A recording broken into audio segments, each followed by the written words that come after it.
Dear students, we have completed the syllabus. For the examination purpose, we will discuss few important questions. First, let us discuss part A questions, 2 mark questions from group theory, ring theory. So let us start with the group theory.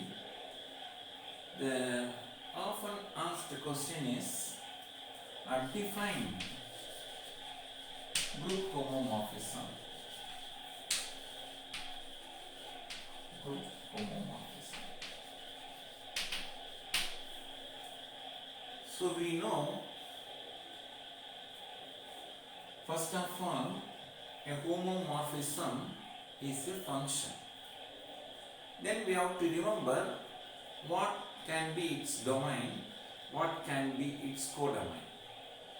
So it is a function from domain is also a group here, codomain is also a group here. So let us take two groups. Let G be a group with binary operation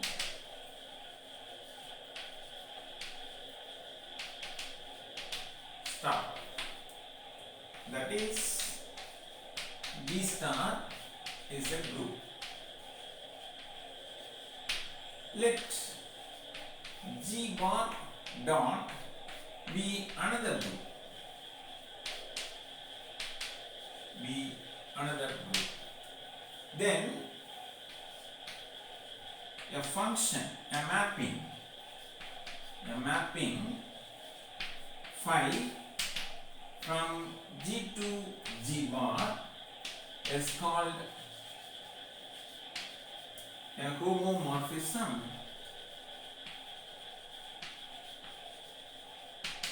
if for every x comma y belong to G, phi of x star y equal to phi of x dot phi of y. So here left hand side star, that is a binary operation in the domain group G, and dot is which is the binary operation of the codomain group. So if this condition is satisfied for every x, that is very important, then we call this function as a, we will be calling this function as a group homomorphism. So phi is a group homomorphism. So is it clear? Okay. Sometimes they may ask to give an example of a homomorphism. So I have taken here two groups. It need not be. So we can have a homomorphism from the group G to G itself. So for example, you take that, let phi from G to G defined by phi of x equal to x for every x belong to G. Phi of x equal to x for every x belong to G. So this is actually the identity mapping. Identity mapping means what? Image of an element is itself. That is called as an identity mapping. So the identity mapping is why I am giving this example. It is easy to write while writing the examination. There are so many homomorphisms we are having, but this is quite simple. Okay. So phi of x equal to x. So once you want to check means phi of x star y will be equal to what? X star y. Because phi of x is x. Therefore phi of x star y is x star y. What is x? It is phi of x. What is y? It is phi of y. Therefore we will be having phi of xy, x star y equal to phi of x star phi of xy. So this is a very simple example. So this will be satisfied by for every x comma y belong to G. Hence this mapping phi of x equal to x is an example of a homomorphism. Is an example of a homomorphism. In general, phi of x star y is equal to phi of x dot phi of y. Sometimes they may simply write it as phi of AB equal to phi of A, phi of B, they will say then it is a homomorphism. They are omitting this binary operation here and here, which is not wrong. In higher mathematics, it is understood that these elements A and B are elements of G. Therefore, they to operate between them, that binary operation should be in between them. Here, phi of A is an element in G bar, phi of B is an element in G bar. Therefore, in between them, definitely that binary operation should be there. So, it is understood in higher level. So, it is not wrong if phi of A B equal to phi of A, phi of B, if somebody writes, then it is not wrong. Okay? Right. Let us move on to next question.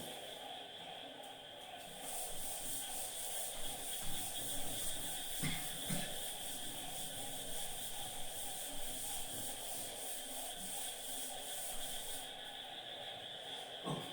So what is the next question? If H is a subgroup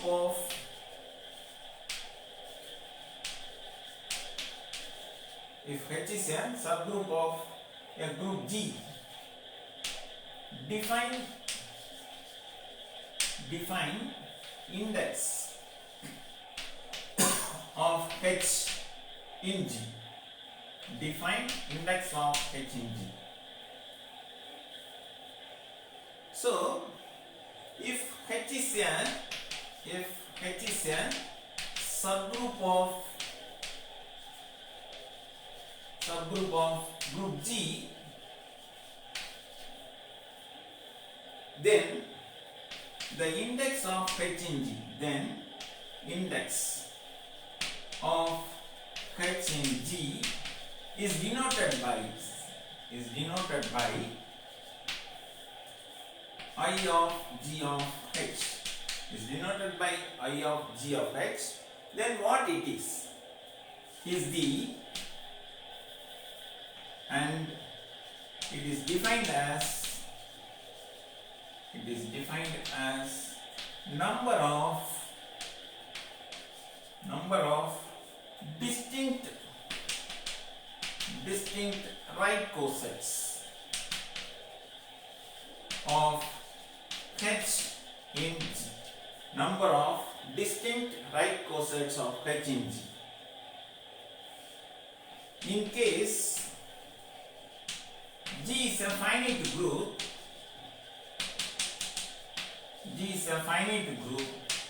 then index of H in G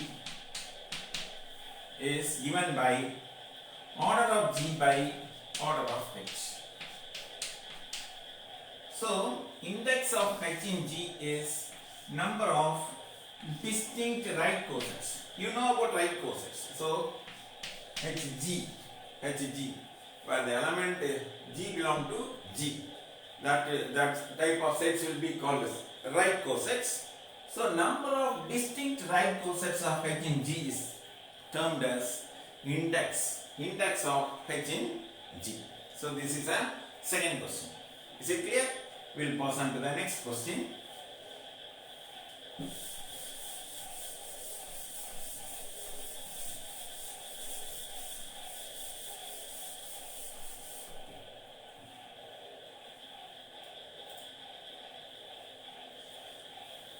So, define an ideal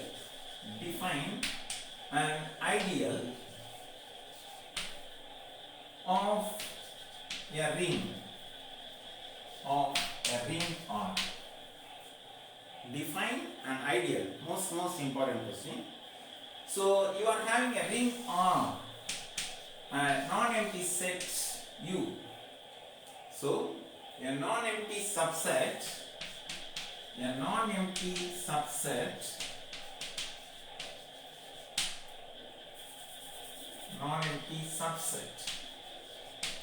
U of R. A non-empty subset U of R. Uங்கிறது R ஓட ஒரு உட்கணம் subset. A non-empty subset U of R is called an ideal of R. If the following conditions are conditions. So one, if U is a subgroup under plus. So we know a ring will have two binary operations. We will use to denote it as R plus dot. So with respect to the first binary operation, U is a subgroup under plus of R. U is a subgroup under plus of R. So U is a subgroup of R under what operation? Under the binary operation plus. Then second, if you take an element R here, if you take an element U here, certainly we know RU will be in R. But for to be an ideal, for every R belong to R, U belong to U, RU should be in U, UR should be in U. If these two conditions are satisfied, then we call the subset U of R as an ideal.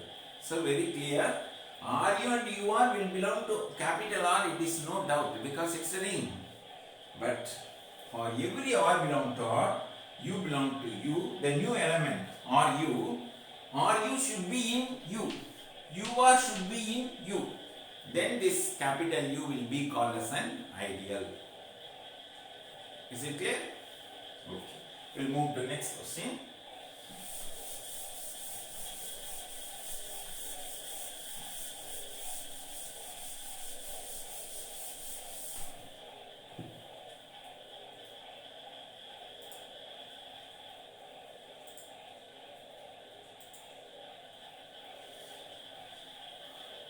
Next question, define a normal subgroup. Define a normal subgroup of a group G. Of a group G. Of a group G. So you have a group G, you have a subgroup N. This is N is a subgroup. When this N will become normal subgroup. So N is actually, well, you have to take a subgroup. When this subgroup will become normal subgroup. When this subgroup will become normal subgroup. That's the thing. G is a group, N is a subgroup. When this N will become a normal subgroup, or when N will be called as a normal subgroup. So, a subgroup, you have to start with the subgroup. A subgroup N of G is said to be a normal subgroup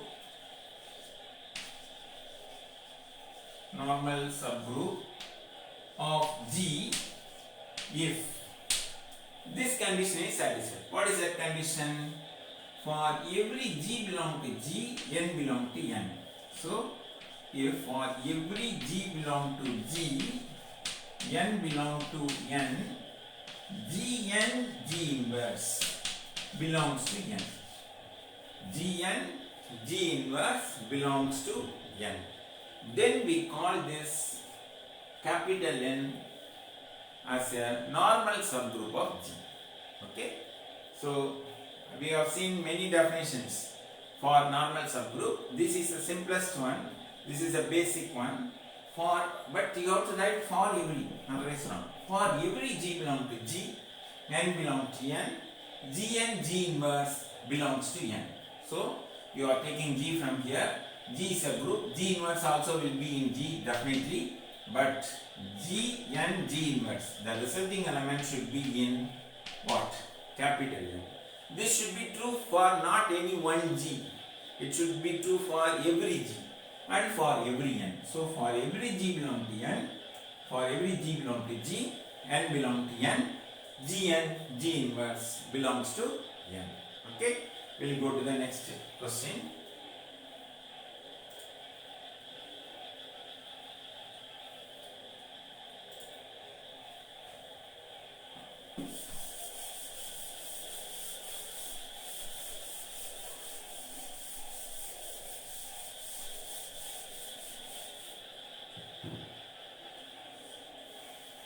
So next question is a problem.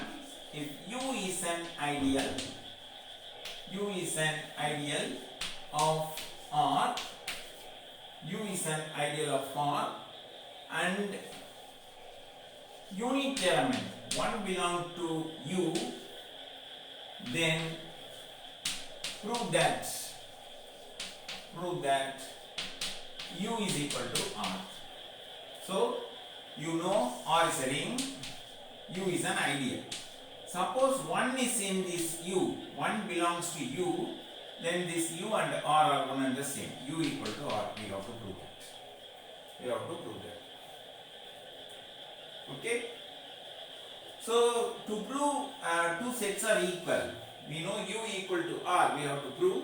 We know two sets A equal to B. We have to prove A is a subset of B. B is a subset of A. So we have to prove that U is a subset of R and R is a subset of U. We have to prove that. So since U is an ideal of R,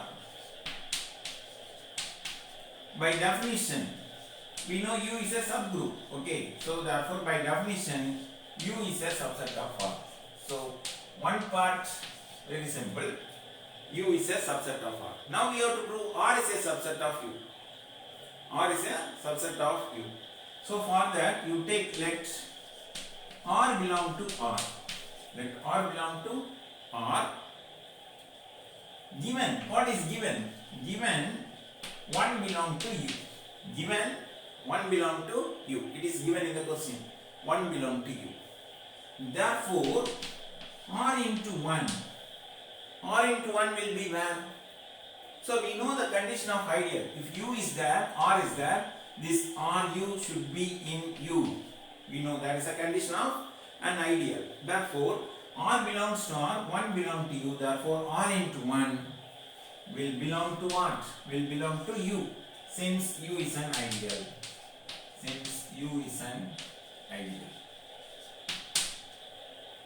That means what? R belong to U. We know R into 1 is R. We know R into 1 is R. Therefore, R belong to U. We started with R belong to R. We are ending with R belong to U. Therefore, this implies R is a subset of U. R is a subset of U. So U is a subset of R. R is a subset of U. Therefore, from 1 and 2,